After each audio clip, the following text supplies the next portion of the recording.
Siz bu жерден акча алышты атасыз. Мэрияда көтөргөн адам жок болуп атат да, баары эле пара болуп. Акыркы 2 ай аралыгында Ош шаарындагы бир канча көчөлөрдүн эки тарабы автоунаа токтотуучу жайга айланды. Мурун айдоочулар унаасын акысыз токтотуп жүргөн жерлерге эми 20 сомдон акы төлөп жатышат. Айрым жарандар калк жыгыш жерлерде көзөмөлдөөчүлөр 50 сомго чейин алып жатышкандыгын айтышат. Читаш келди дагы 50 сом пул болот деди. А мен түшүргөнгө эле 50 сомду десем, ал неме болбады, унабады. Чек бер онда десем, чек бизде жок, бирок беришиң керек деди. Форма кийип келди. Немеси дагы жок жана знагы. Форма менен келди. Желети жок деген?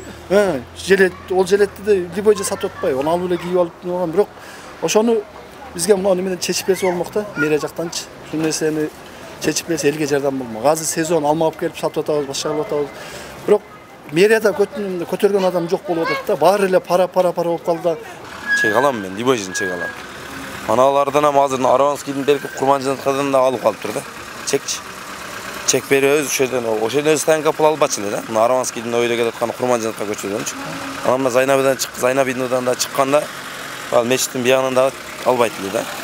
Чек жок болсо мен ойга пул бербейм, кетип калам. Чек бергиле берем деп айтам. Келечектерге койгондо станкаларга же болбосо Машина келип токтотайын десем токтотпой атат. 20 сом бересиң деп. Мына көчөлөгө же белгиси же ызнагы жок эч кандай. Жөн эле жерден 20 сом ала береби? Ушундай качан порядок болот бирок. Мына жерге стоянка, мына жер платный стоянка, мына жер платный стоянка эмес деп айтып койбойсуздарбы? А биз келип сайлабыз, анан кийин башталат экен да. Жок, мына азыр машинаны чыгарып айтат.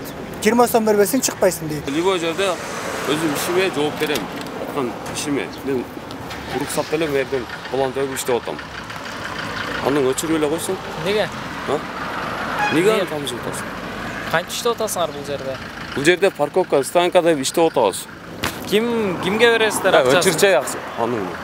Менден алыс жөр жаман болот деп коркутууга аракет кылып, кол шилтеп кетип калган жаран Ош шаарындагы Райымбеков көчөсүнүн эки тарабындагы автоунаа токтотуучу жайды караган кызматкер. Ал мындагы автоунаалардын ар биринен 20 сомдон алып жатат. Алгач айдоочуларга чек бербей жаткан. Камерага тарта баштаганыбызда унаа ээлерине ККМ аппаратынан чыгарылган чек бере баштады. Акчаны эмне себептен алып жаткандыгын сураганыбызда алгач жооп берүүдөн баш тарткан менен акыр аягы маектешүүгө макул болду. Ак деп кара деп сүйлөгөндө, чындыкты сүйлөгөндө мен берде өзүм жумушумду аткарып атам биринчиден. Экинчиден мен бул жерде станкада иштеп, мен план төгөм. Берде Момун деген ака келип койгон, мына чек бар, квитанция бар, мына бейжик бар. Бүт ошол менен иштеп атабыз биз, мына ошол ака койгон. Бул чек Ошо станкада бүт ошо брат карайт.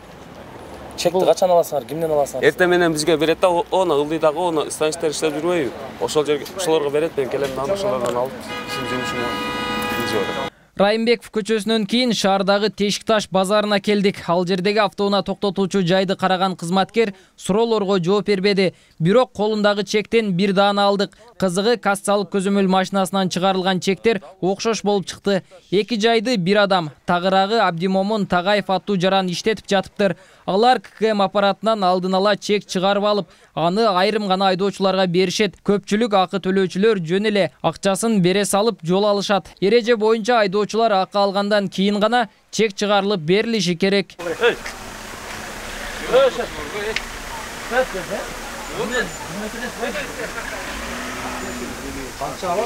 Жол боюна автоунаа токтоочу жай кылып пайдалануу демилгесин Ош шаардык муниципалдык менчик башкармалыгы көтөргөн. Бул жол менен казнага пайда түшүрүүнү көздөшкөнүн билдиришет. Шаардын 32 жерине унаа токтотуучу жайларды ачууга уруксат берилиптир. Учурда 7 ишкер менен келишим түзүлүп, иштеп жатышат. Алардын эсебинен сентябрь айында 105 000 сом казнага түшкөн.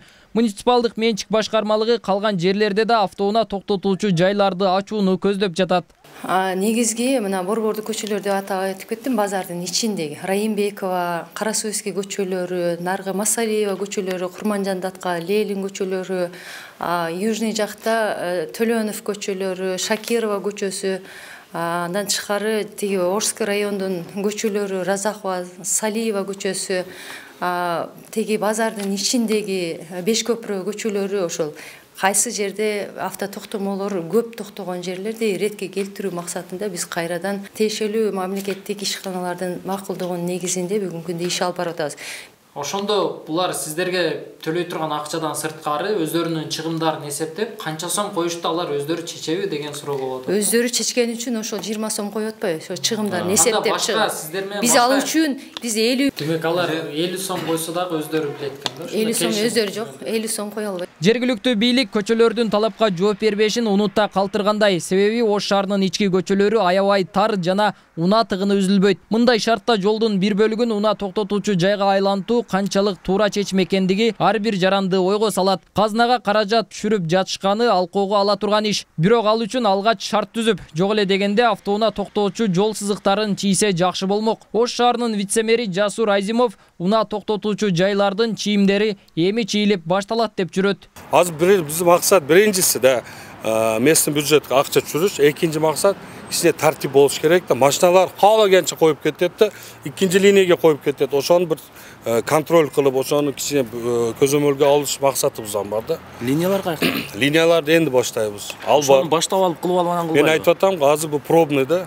Эртең эгерде эл бизге каршы чыкса, туура эмес, болбойт десе, биз аны токтотуп коюшубуз мүмкүн. Мындан дээрлик 4 жыл мурда унаа токтотуучу жайларда акы алууну токтотуу сунушун шаардык прокуратура жергиликтүү бийликке берген. Натыйжада бардык муниципалдык жерлерге акы алуу токтотулган. Эми жергиликтүү бийлик шаардык кеңешке унаа токтотуучу жайлардын акысын 10 сомдон 20 сомго көтөрүп берүүнү сунуштамак болуп жатышат. Ал колдоо тапса, акы дагы жогорулашы ыктымал. Нургелди Каныбек уулу, Асылбек Турдалиев, Бейтарап, Ош шаары.